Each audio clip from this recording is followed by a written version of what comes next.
Salut tout le monde, j'espère que vous allez bien. Aujourd'hui on se retrouve pour une nouvelle vidéo sur iRacing avec la W13, celle qui a donné des mots de dos surtout à Lewis Hamilton et George Russell l'année dernière. Aujourd'hui on se retrouve justement avec cette voiture pour pouvoir rouler sur le circuit de Barcelone, puisque cette année le Grand Prix d'Espagne quelque part va revenir à une ancienne configuration qui datait d'il y a 20 ans, oui déjà. En fait en 2021 le virage 10 avait été modifié pour justement reprendre une courbe un peu plus à l'ancienne entre guillemets. On avait fini cette grosse épingle avec ce gros freinage qu'on avait, parce que on avait mis cette épingle afin de faire en sorte d'essayer d'avoir une zone de dépassement, mais qui a jamais véritablement marché. Donc du coup on est revenu sur un virage un petit peu plus à l'ancienne comme on avait en 2003. Et surtout eh bien les deux derniers virages du circuit, terminé la chicane, ça y est, on a deux virages qui vont être pris à des vitesses assez faramineuses.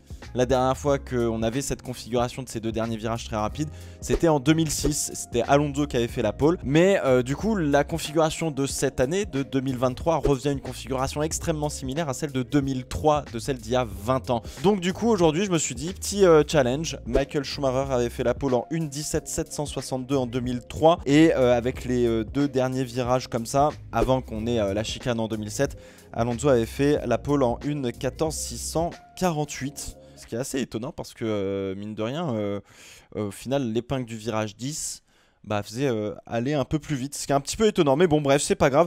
1.17.762, c'est le temps à battre de Michael Schumacher sur sa Ferrari F2003 GA même à l'époque, et son moteur V10. Et bien on va essayer de faire mieux avec la W13. Alors oui, bon, la W13 c'est pas non plus la meilleure voiture de l'année 2022, mais ça reste une Formule 1 à disposition, donc on va tenter de battre ce record. J'ai déjà fait quelques petits tours, pour être tout à fait honnête avec vous, quelques petits tours en médium avec un setup plutôt course entre guillemets, donc j'ai pas encore passé les pneus soft et j'ai pas encore passé le setup qualif. Globalement je crois que je roulais en 1.18 quelque chose, donc je suis à un peu moins d'une seconde du temps de Michael Schumacher, donc il y a moyen qu'on arrive à le battre, mais le but du jeu ça va être de faire un tour giga propre. Allez, c'est parti, on se retrouve dans la voiture. Alors on est sur iRacing, vous connaissez, j'ai mis le setup course.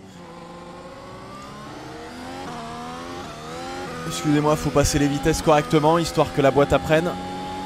A priori il nous restera juste la 8 à mettre. On vient de partir donc du coup avec un setup course, des pneus médiums, un peu d'essence dans la voiture. On reste sur un mode hybride plutôt équilibré, donc du coup on n'aura pas toute la puissance sur un tour.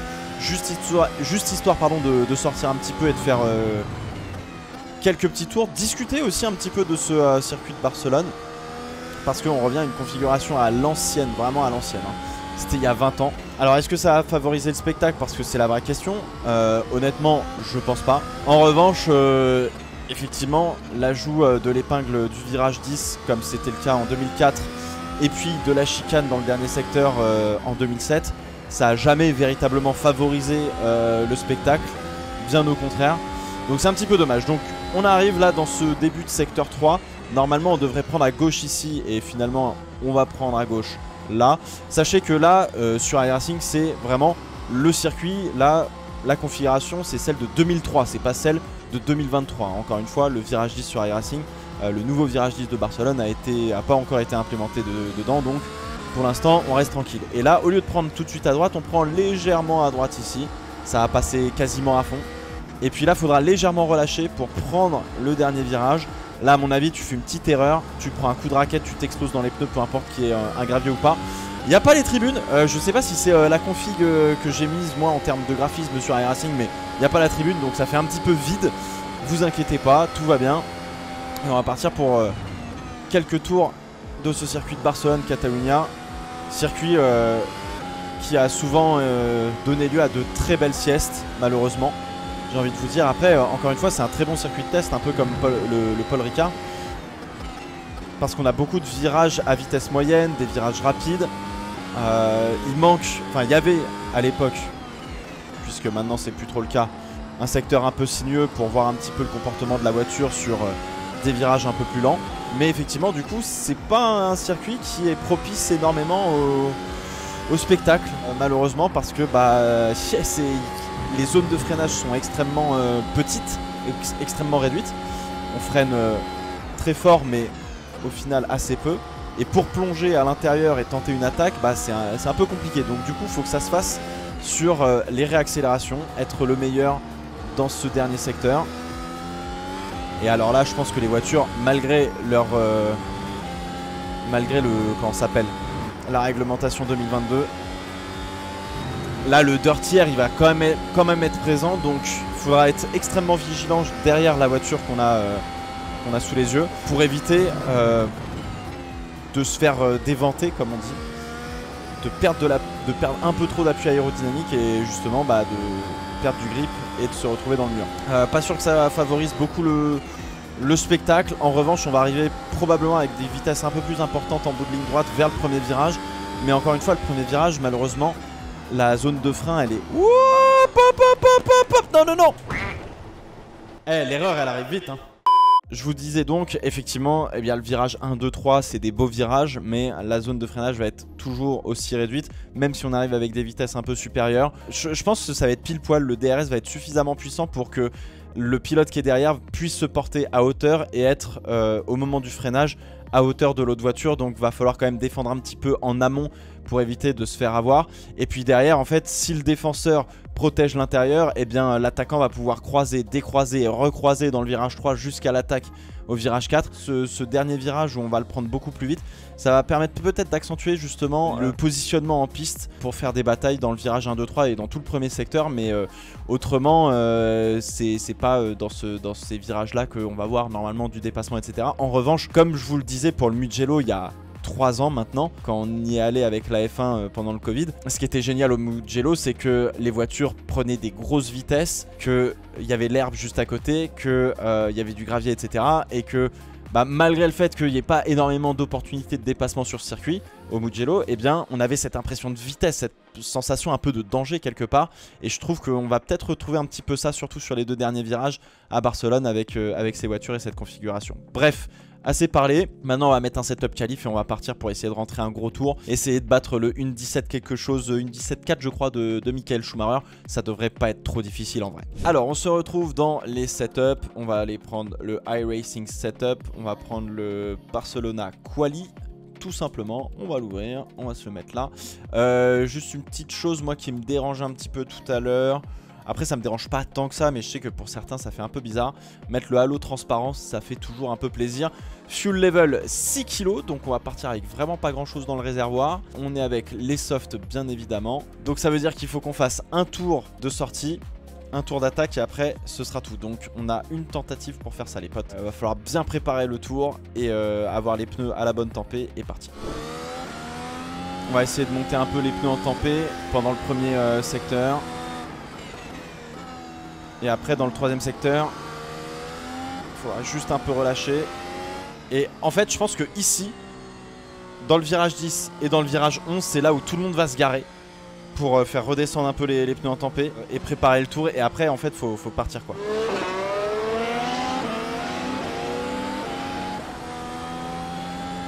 C'est parti. Déjà faut bien prendre le dernier virage. DRS. On était un peu à la bourre mais c'est pas grave. Et là faut envoyer la sauce.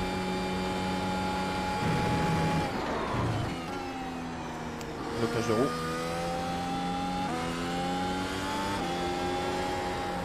Un peu de ce virage. C'était dur de tenir la voiture.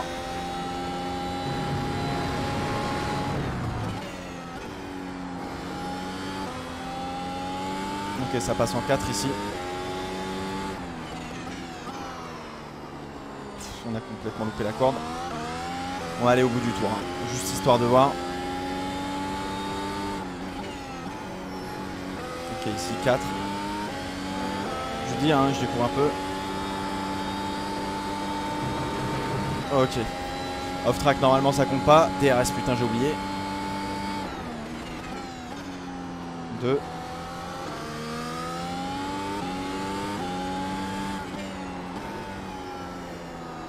Faut être patient ici.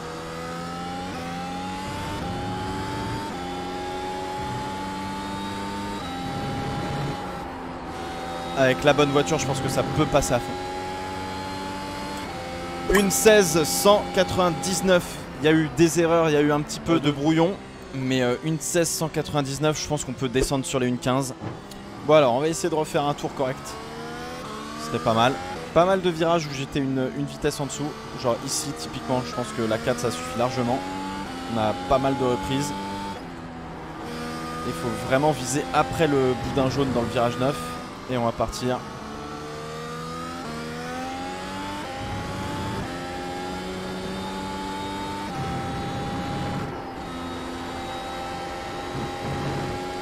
Ok, pas mal.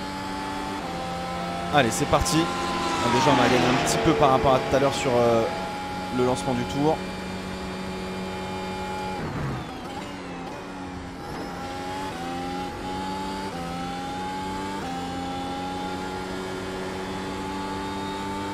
Ok, premier secteur mieux, mais on a pris le boudin jaune du T1.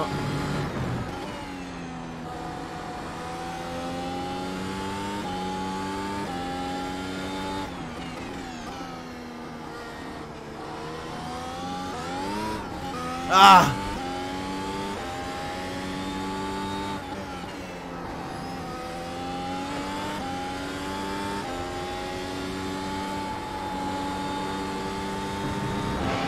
PRS.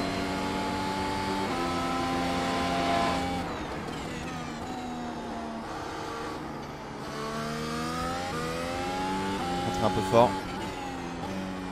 Pas encore assez clean.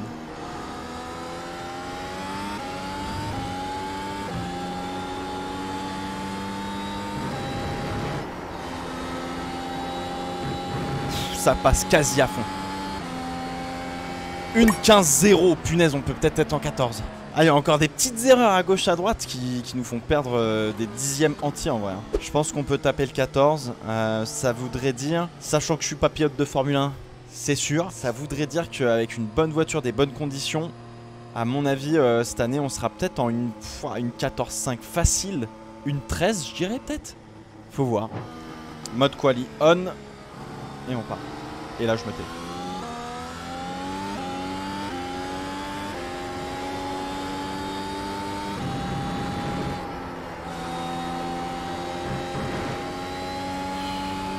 C'était chaud, c'était chaud, c'était chaud.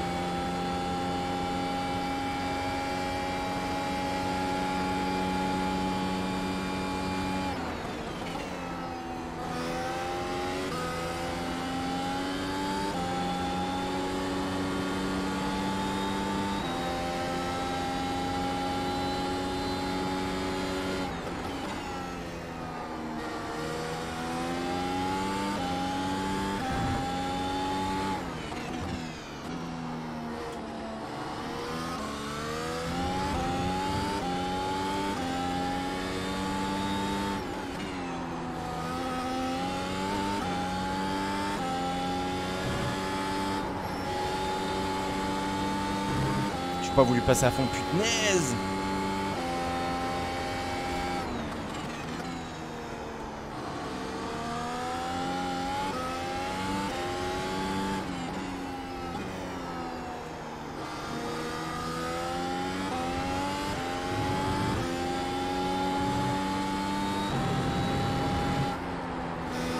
Obligé de lâcher. Ah, obligé de lâcher, mais on passe en dessous des 1.15, une 14 838. L'un des meilleurs tours que je peux sortir, je pense. Il y a toujours une petite marge de sécu. Le virage 9, ça peut passer à fond, mais là, faut être d'une précision hors pair. Je peux pas. Dernier virage, je pense pas que ça passera à fond. Si ça passe à fond, il y a peut-être la Red Bull qui va passer à fond. Mais est-ce que les autres équipes vont passer aussi à fond? C'est une vraie question. Je sais pas du tout. Parce qu'il faut un appui de ouf, les pneus vont être chauds, vraiment chauds. Ça peut mal se terminer, quoi, entre guillemets. Donc ça va être vraiment super intéressant. Ça se trouve, toutes les voitures vont passer easy flat, mais il faut un niveau d'appui qui est énorme. Et puis là, c'est la voiture de 2022, donc forcément, on a moins d'appui. En plus, c'est la Mercedes, donc voilà, il y avait quand même des problèmes d'appui aéro. Elle en générait trop, ce qui est paradoxal, mais voilà. Mais si ça passe à fond, c'est beau. Hein. Franchement, c'est beau. Parce que là, le virage, on le prend quand même très vite. Bon. Une 14 838, très loin devant Michael Schumacher et sa F2003 GA. J'espère que cette vidéo vous a plu. N'hésitez pas à me dire en combien, dans les commentaires, en combien vous pensez que la pole sera réalisée cette année au Grand Prix d'Espagne. Ça va être vraiment intéressant de voir comment ça va s'en sortir. Merci à tous et à toutes d'avoir regardé cette vidéo. J'espère qu'elle vous a plu. On se retrouve très bientôt pour de nouvelles vidéos. En attendant, portez-vous bien. Ciao, ciao.